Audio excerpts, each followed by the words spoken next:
পিতা মাতাকে আহার দিতে তার কষ্ট হচ্ছে, তাই আমার পদকীর্তনে পদের ভাষায় বলছে,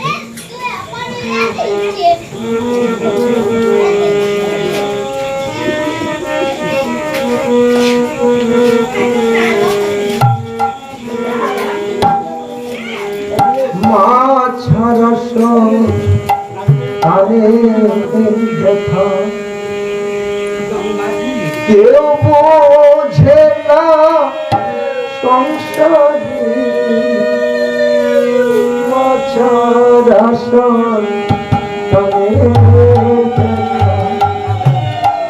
কেউ বোঝে না সংসারে। সবাই যান, সবাই সবাই যান।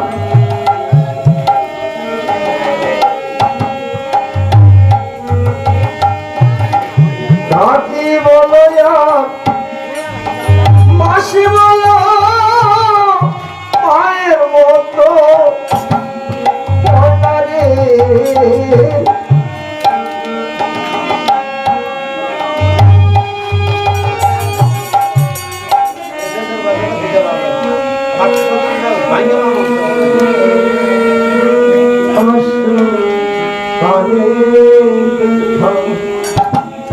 কেউ বোঝে না সংসারে,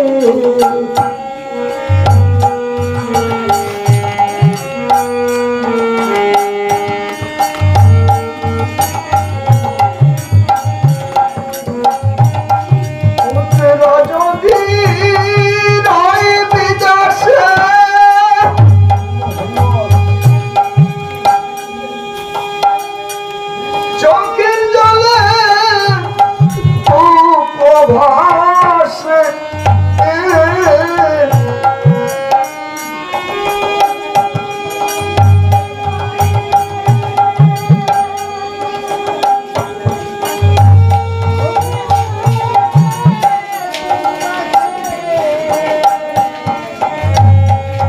পুত্র আমার কেমন আছে, পুত্র আমার কেমন আছে, খুঁজে খুঁজে খবর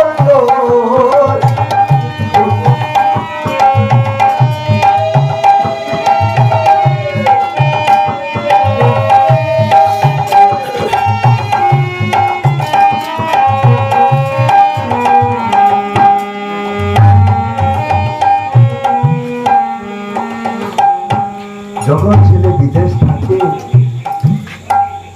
পাশের গ্রামে যখন আরেকটি সন্তান বিদেশ থেকে আসে, মা ছুটে যায়, ও বাবা তোমার সাথে কি আমার পুত্রের দেখা হয়েছে, বলো না আমার পুত্রটা কেমন আছে।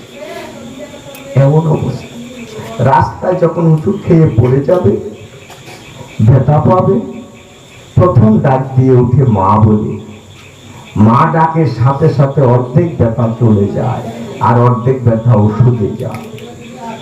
বিদেশ থেকে 10 বছর পরেও সন্তান দ্বারে এসে যখন ডাক দেয় একবার মা বলে, মার অন্তরে জাগে যে আমার সন্তান এসেছে। এমন সম্পর্ক।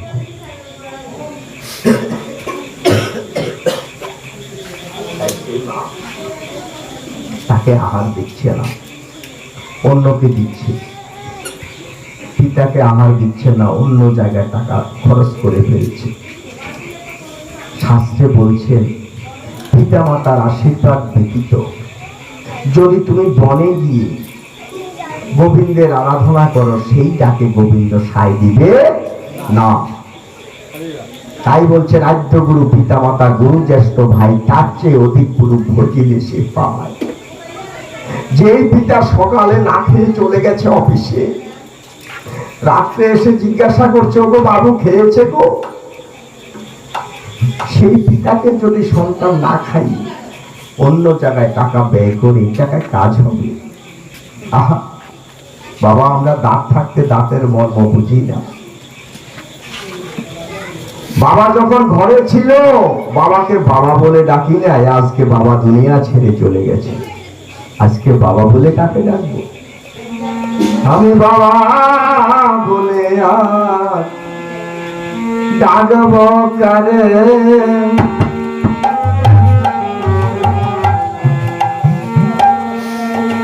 আমি বাবা বলে ডাকব কারে।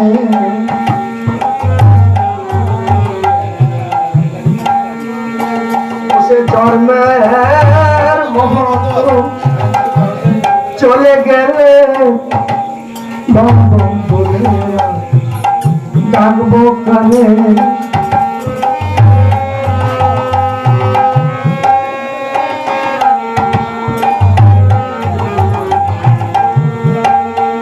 আমি বাবা বলে ডাকব কারে, আমি বাবা বলে ডাকব কারে। ও সে জন্মের মতো চলে গেলে বাবা বলে ডাকব কারে।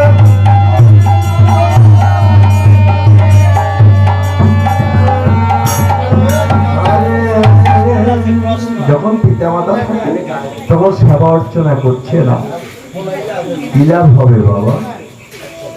তাই বলছে আদ্য গুরু পিতা মাতা গুরু জ্যেষ্ঠ ভাই তার চেয়ে অধিক গুরু ভজিলে সে পায়। পিতা মাতার কাছে গিয়ে পিতা মাতাকে প্রণাম করে লালা বাবু বলছে, বাবা মা গো, ও মা আমাকে আশীর্বাদ করো।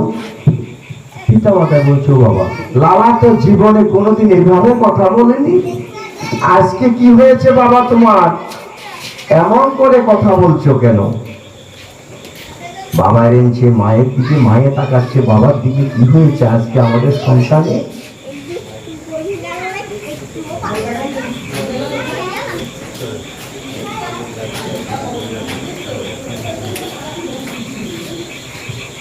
বাবা জিজ্ঞাসা করেছে, কি হয়েছে গো আজকে আমাদের সন্তানে? মা বলছে, ওগো আমার মনে হয় কি জানো, আজকে আমাদের সন্তানের সাথে মনে হয় যে কোন বৈষ্ণবের আলিঙ্গন হয়েছে। জয় রাধে।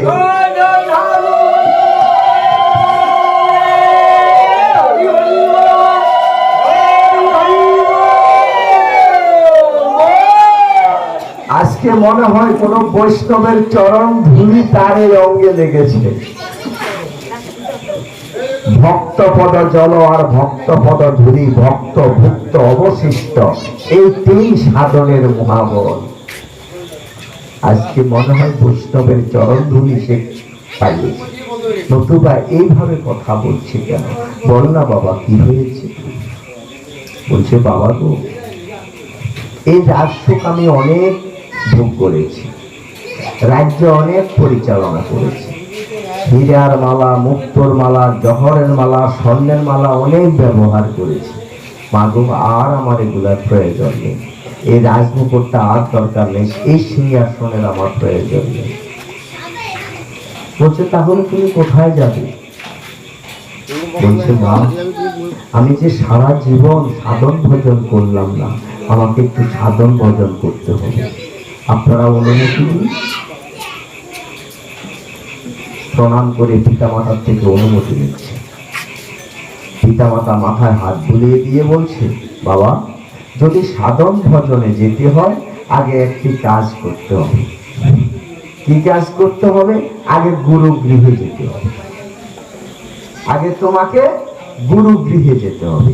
গুরু থেকে না পেলে বিধি, ভ্রমিও পায় না জন্মাবধি। কথাটি আমার নয়, তার চৈতন্য চরিতামৃত গ্রন্থখানি কৃষ্ণদাস কবিরাজ গোস্বামী লিপিবদ্ধ করে লাস্টে লিখেছেন, আমার কলমে যাহা কিছু আসিল তাহাই লিপিবদ্ধ হইল, বাকিটা গুরুর কণ্ঠে রহিল। জয় রাধে।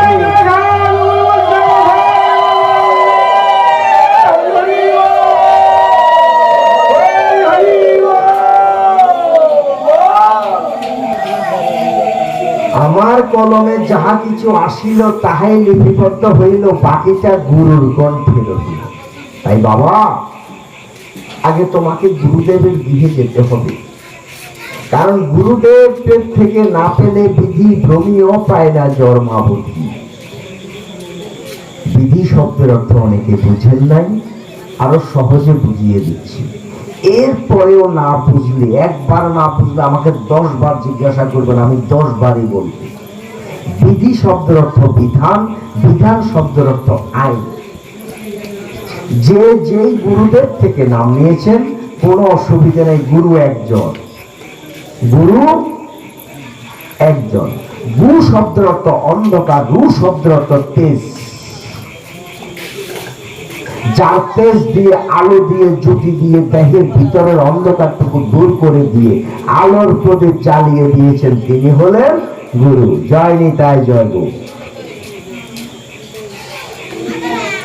বাবা, তোমাকে গুরু গৃহে যেতে হবে। আগে গুরু গৃহে গিয়ে কি করতে হবে? বাবা, কি করব? তোমাকে আগে দীক্ষিত হতে হবে। দীক্ষা শব্দের অর্থ দ্বিতীয় দর্শন। দীক্ষা শব্দের অর্থ দ্বিতীয় দর্শন। দ্বিতীয় শব্দের অর্থ দুইবার দেখা। তাহলে দীক্ষা শব্দের অর্থ যদি দ্বিতীয় দর্শন হয়ে থাকে, প্রথম দর্শন বলে একটা কথা রয়ে গেছে। প্রথম দর্শনটা আমাদের কখন হয়েছে? প্রথমের পরে তো আসবে দ্বিতীয়। প্রথম দর্শনটা হয়েছে আমরা যখন মায়ের গর্ভে ছিলাম, আমাদের যখন 7 মাস পূর্ণ হয়েছে, তখন আমাদেরকে চেতনা মন্ত্র প্রদান করেছেন।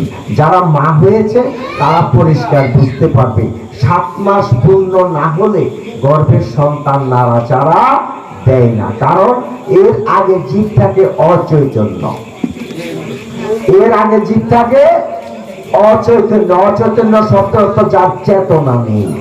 অচৈতন্য জীবকে চেতনা আনিয়েছে বিধায় গোবিন্দের এক নাম হলো চৈতন্য। জয় রাধে।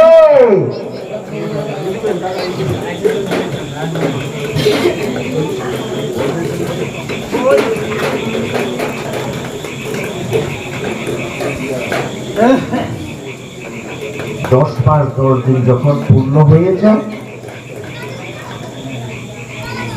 জীব পৃথিবীতে আসতে চায় না মাতৃগর্ভ থেকে। কেন? জীব বলে যে প্রভু, মুনি ঋষি যুগী তপস্বী যুগ যুগ ধরে আপনাকে ভজনা করছে, আপনার যুগল চরণ পাওয়ার জন্য পাচ্ছে না। আমি আপনার যুগল চরণ পেয়েছি, আপনার চরণ ছেড়ে আমি আর যাব না। জীব আসতে চায় না। প্রভু বলে, ও বাবা, তুমি যদি না যাও তোমার মা মারা যাবে। তুমি তোমার মা পথের পাশে কি হবে বাবা? নরকেও তোমার স্থান হবে না, তুমি যাও। জীব বলছে, প্রভু আমি কি আপনাকে ছেড়ে যাব না?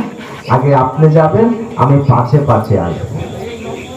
প্রভু আগে আসে, ধাত্রী মায়ের প্রভুকে সরিয়ে ফেলে, পাছে জীব আসে। জীব এসে আর প্রভুকে দেখে না, তখন হায় হায় করিয়া কাঁদতে থাকে। এখন কেউ বলে একটু মধু দাও, কেউ বলে একটু মিষ্টি জল দাও, কেউ বলে একটু দুধ দাও। যখন এগুলা দিল, পূর্বের সমস্ত কথাই সাথে সাথে ভুলে গেল। এবার আস্তে আস্তে বড় হতে থাকে। এবার বলছে জ্ঞানী গুণী পিতা মাতা যারা, তারা বলছে বাবা এবার তুমি দীক্ষিত হও। তাই দীক্ষা শব্দের অর্থ দ্বিতীয় দর্শন। এবার তাই পিতা মাতা বলছে বাবা আগে তুমি গুরু গৃহে যাও, গুরু গৃহে গিয়ে তুমি দীক্ষিত হও। তাই আজকে উনি স্বর্ণের মালা, হীরের মালা গুলা তুলে রেখে একটি মালা উনি খুঁজছে।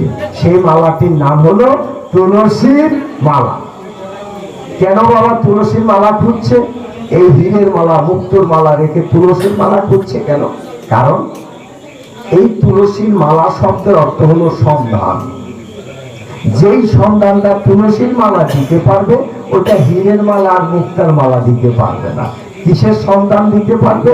এই তুলসীর মালা দিতে পারবে রাধা কৃষ্ণের যুগল চরণ সন্ধান, যেটা অন্য কোনো মালায় দিতে পারবে না।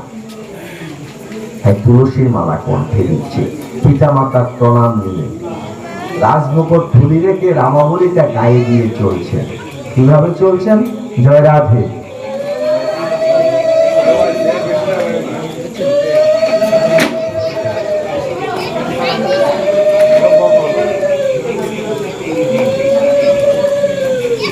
চলতে লাগলেন। গুরুকে।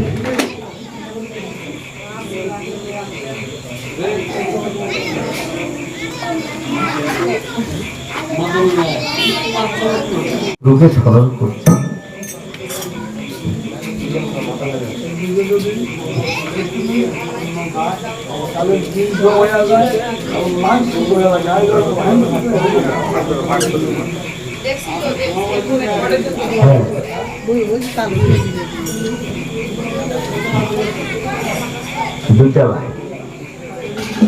দুটা লাইনের ভিতরে ট্রেন চলছে, লাইনটা দুটা চিকন চলছে। বাবা একবার যদি চিলিপ কাটে, বলছি ও বাবা তোমার এই মনটা হলো 14 ভুবনের রাজা। এই যে মনটা 14 ভুবনের রাজা। বলছে প্রভু কেমন কিভাবে? বলছে শোনো, তুমি এখন এখানে বসে আছো, তোমার ভাই আছে আমেরিকা, তুমি মনে মনে চিন্তা করছো আমার ভাইটা জানি কেমন আছে। তোমার মনটা চলে গেছে কোথায়? আমেরিকা। প্লেনও উঠতে হয়নি, পাসপোর্টও লাগে নাই, ভিসাও লাগে নাই, চলে গেছে মন আমেরিকা। বুঝেছো বাবা? তাই মনটা এমন, তাই মনকে জায়গায় বসে রাখতে হবে, অন্য মনস্ক হলে সমস্যা। তাই গুরুদেবের গৃহে যাচ্ছে আর মুখে বলছে গুরু কৃপাহি কেবল, গুরু কৃপাহি কেবল নাম গ্রহণ করছে আর গুরুদেবের গৃহে যাচ্ছে। গুরুদেবের দ্বারে গিয়ে গুরুদেবকে স্মরণ করেছে। গুরুদেব, ও গুরুদেব আপনি কি দাঁড়িয়ে আছেন? আমি দাঁড়িয়ে এসে দাঁড়িয়ে আছি, আপনি কৃপা করুন। গুরুদেব মনে মনে চিন্তা করছে দেখবো বাবা কে আমাকে ডাকছে, কে আমাকে স্মরণ করছে, কে বাবা তুমি? বাবা আমি একজন সখী। কেন গো বাবা? আমাকে কৃপা করে একটু নাম দিন, আমি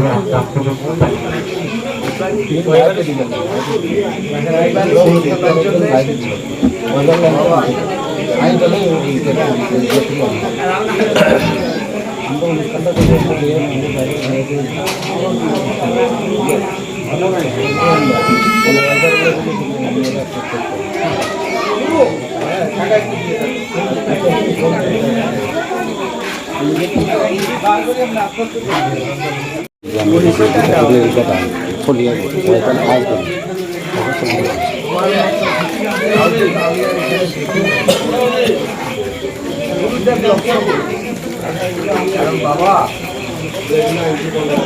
গুরুদেব শিষ্যের মুখের দিকে তাকালে বলতে পারে, পিতা মাতা যেমন সন্তানের মুখের দিকে তাকালে বলতে পারে আমার সন্তানটা কি আর চিন্তা গিয়েছে।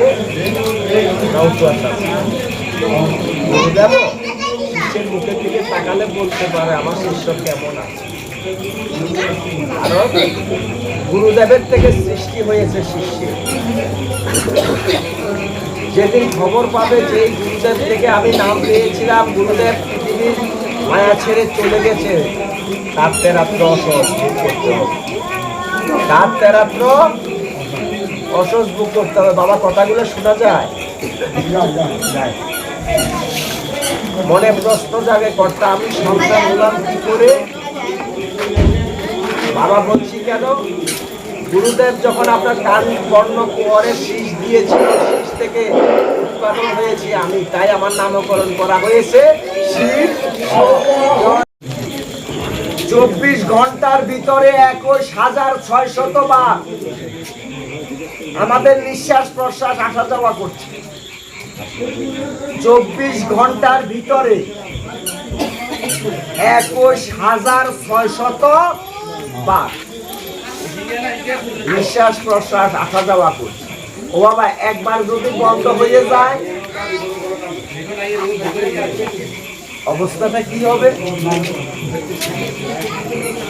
বলছে বাবা তোমার নামটা কি? বলছে আমার নাম কেশব। বাবা কে যখন চলে যাবে বাকি থাকবে কি? সব শব্দের অর্থ কি? তাহলে কিসের অহংকার, কিসের দর্পণ, কিসের আমিত্ব? তাই অর্জুনকে বলছে অর্জুন তোমার এই রথের সারথি আমি, তুমি চিন্তা করো না। তাই আমাদের দেহ রথের সারথিও গোবিন্দ, চিন্তার কোনো কারণ নেই, করবে না। কিন্তু শুধু একটা কাজ করতে হবে, গুরুদেব যে করণিকা দিয়েছে ওই করণিকা করতে হবে, ওই রাস্তায় চলতে হবে, আর গোবিন্দকে সব সময় স্মরণ করতে হবে। তাহলে গোবিন্দ এই দেহরথ থেকে আর নামবে না। যেদিন গোবিন্দ দেহরথ থেকে নেমে যাবে সেদিন জয় রাধে গোবিন্দ হরে কৃষ্ণ।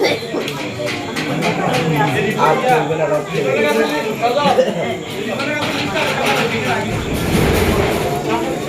তাই বাবা অহংকার করতে নাই, আমিত্ব করতে নাই, সব গোবিন্দের উপর অর্পণ করে দিতে হবে। প্রভু আমার কিছুই নেই। এই যে নাম যজ্ঞ করছেন, গৌরাঙ্গ মহাপ্রভু নিজে ভিক্ষা করেছেন। কেমন বাবা? গৌরাঙ্গ মহাপ্রভু নিজে দাঁড়ে দাঁড়িয়ে নিয়ে ভিক্ষা করছেন। কেন? জীব শিক্ষার জন্য। জীবকে দেখিয়েছে বাবা আমিত্ব রেখো না ভিতরে, অহংকার রেখো না। যদি কারো সাথে কোনো দ্বন্দ্ব থাকে তাকে আগে গিয়ে নিমন্ত্রণ করবে, জয় রাধে, তাকে আগে গিয়ে নিমন্ত্রণ করবে। এগুলো তখনই বোঝা যাবে যে আমি তো বুঝব। গৌরাঙ্গ মহাপ্রভু জীব শিক্ষার জন্য নিজে ভ্যাগ নিয়ে কারো তারে ভিক্ষা করেছে। আজকে আপনারা ভাগ্যবান, আপনারা মহান। অষ্টপ্রহর হরিনাম সংকীর্তন আয়োজন করেছেন, আপনারা মহান। হরে কৃষ্ণ কৃষ্ণ কৃষ্ণ হরে হরে, হরে রাম রাম রাম হরে হরে। এই 16 নাম 32 অক্ষরের ভিতরে 4 বার হলো কৃষ্ণ নাম, হরে শব্দটা 8 বার, রাম নাম আছে 4 বার। 4 কৃষ্ণ হরে অষ্ট, রাম নাম 4 বার রহিয়াছে। 4 মাধুর্যের রসিকরাজ এই নামের সাথে রহিয়াছে। রাধে রাধে,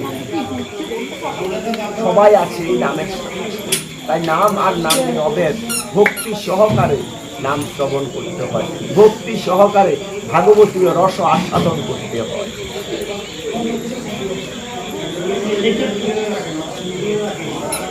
তাই লালাকে আজকে পরীক্ষা করছেন গুরুদেব, যে বলছে বাবা তুমি যাও এই দাঁড়ে দাঁড়ে গিয়ে ভিক্ষে করে আসো, যদি ভিক্ষে করে আসতে পারো তাহলে আমি তোমাকে নাম দেব। আর লালা বলছেন তথাস্তু প্রভু, তাই লালা কিন্তু সব গৃহে গেছেন, একটা গৃহে লালাবাবু ফিরে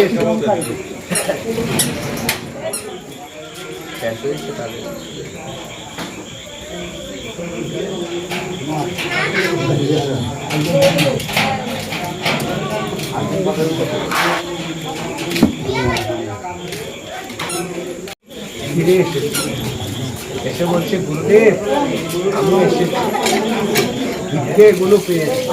গুরুদেব বলছে তুমি কি সব দিয়ে গেছো? কোন বিয়ে বাকি নেই তো? সব দিয়ে গিয়েছ? কথা বলছে, কারণ গুরুদেবের কাছে মিথ্যে কথা কি করে বলবে? তাই কথার উত্তর দিচ্ছে না, চুপ করে আসে। গুরুদেবের কাছে মিথ্যা কথা বলা যাবে কি? যদি মিথ্যা কথা বলে ফেলো তাহলে কি হবে?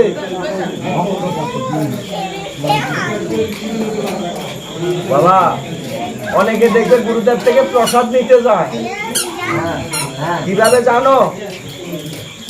গুরুদেব যখন সেবায় বসে মাত্র একটা গ্লাস গ্রহণ করেছে, কর্তা ও কর্তা প্রসাদ, বাবা প্রসাদ তোমার নেওয়া হলো না, আস্তে আস্তে আরো কি হলো জানো, সেবাবাদী অপরাধী হয়ে গেলে।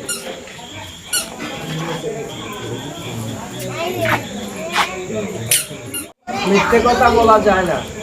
অনেকে প্রসাদ দিতে যায়, গুরুদেবের সেবা না হতেই প্রসাদ খেয়ে বসে। তখন কি হয়, প্রসাদ নেওয়া হয় না, আরো গুরু সেবা অপরাধ হয়ে যায়, সেবাবাদী অপরাধ। সেবাবাদী অপরাধ। এভাবে প্রসাদ নেওয়ার জন্য বলে নাই। প্রসাদের রং আছে, প্রসাদের গুণ আছে, প্রসাদের দাহিকা শক্তি আছে, চরণামৃতের রং আছে, চরণামৃতের গুণ আছে, চরণামৃতের দাহিকা শক্তি আছে, কিন্তু লওয়ার মতো লোকে হবে। জয় রাধে। বলছে টাকার মতো ডাকলে দয়াল কেন শুনে, তবে ডাকছি, ডাকার মতো ডাকতে পারছি না, তাই গোবিন্দ শুনছে না। বাবা ডাকছি কিন্তু টাকার মতো ডাকতে পারছি না, তাই আমাদের ডাকাও হচ্ছে না।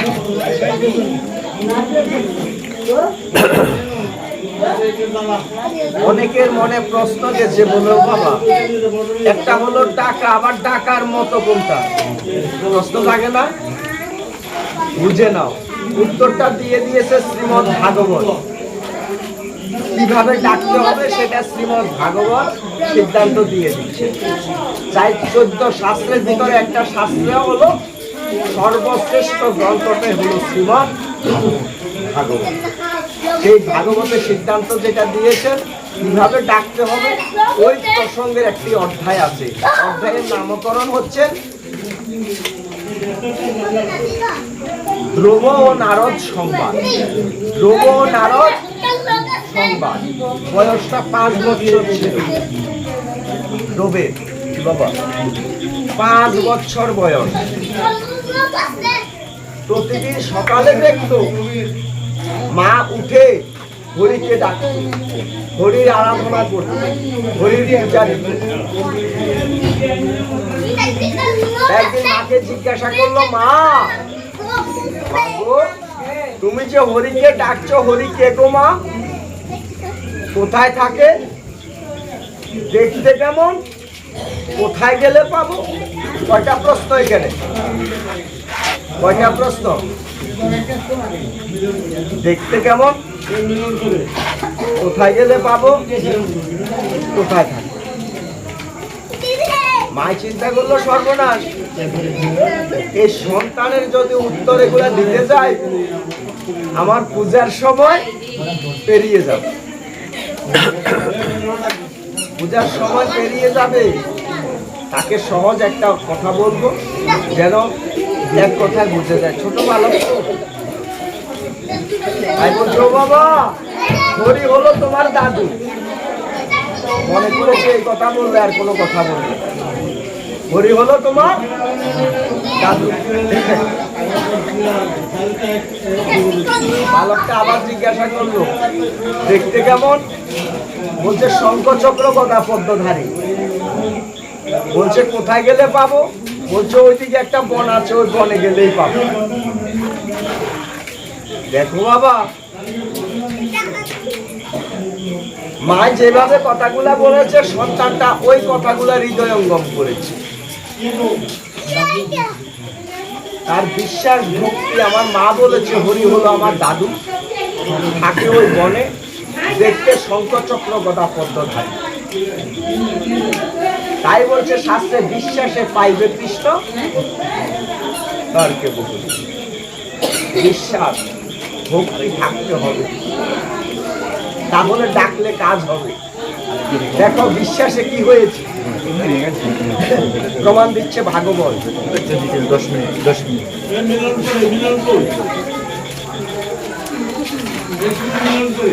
তাই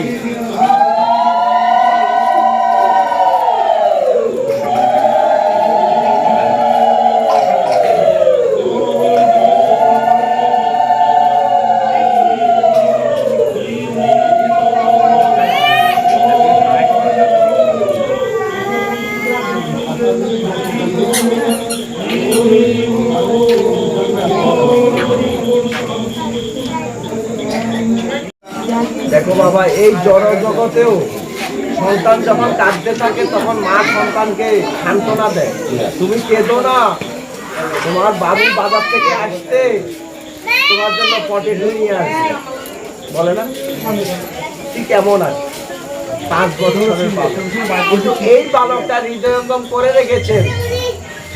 আমার মায় বলেছে হরি হলো আমার দাদু, থাকে ওই বনে, দেখতে শঙ্খ চক্র গদা পদ্মধারী, বিশ্বাস।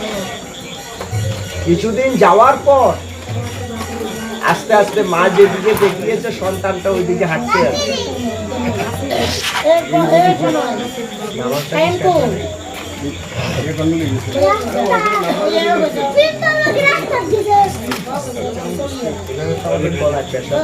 স্যার বলি